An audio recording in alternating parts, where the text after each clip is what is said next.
Merci Monsieur le Président, Monsieur le Ministre, Madame la rapporteure, chère Anne-Catherine Loisier, mes chers collègues. Compléter et corriger la loi Egalim était une nécessité, tel est l'objectif de ce texte. Garantir un revenu digne pour nos agriculteurs qui contribuent à notre souveraineté agroalimentaire est aussi un impératif. Nous saluons le travail effectué par le Parlement et surtout l'accord qui a été trouvé entre nos deux assemblées. L'action du Sénat est à souligner. En effet, je me réjouis que les apports du Sénat aient été conservés. Je pense notamment à l'extension du champ d'application de la loi au bénéfice du plus grand nombre, à la simplification des dispositifs et au rééquilibrage des rapports de force.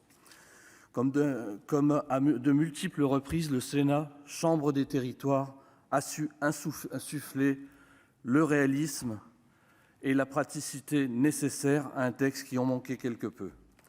Je salue là le travail de notre rapporteur. Comme vous l'avez dit, Monsieur le Ministre, bien évidemment, la loi Egalim n'est pas la seule problématique. Il nous faut aussi et urgemment nous attaquer à certains pans de la loi de modernisation de l'économie, accélérateur de la guerre des prix. Je tiens à saluer une avancée notable que propose ce texte, l'encadrement des ventes sous marque distributeur. Apport important, ce point a été préservé dans la rédaction issue de la CMP. C'est encourageant pour l'ensemble de la chaîne agricole et c'est un élément significatif pour la rémunération des agriculteurs. Autre point de satisfaction, le maintien de la clause générale de renégociation, que j'avais d'ailleurs proposé une réorganisation, et je me félicite que cela ait été conservé, et notamment au regard de l'évolution du prix du transport ou encore de l'électricité sont à prendre en compte. À la lumière des événements récents sur le secteur de l'énergie et à la hausse des prix de l'électricité, ce mécanisme me paraît d'autant plus essentiel.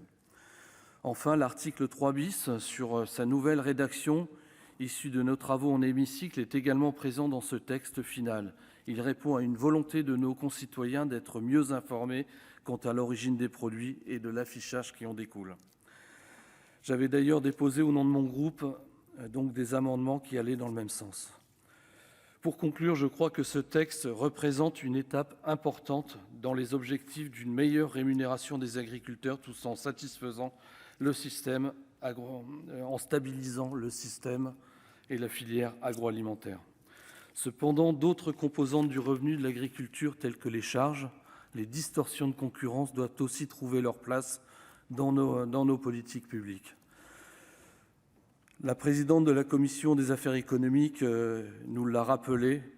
Nous souhaitons donc poursuivre l'action de notre groupe de suivi et d'évaluation de la loi Egalim, qui a d'ailleurs particulièrement alimenté nos débats, et c'est absolument nécessaire.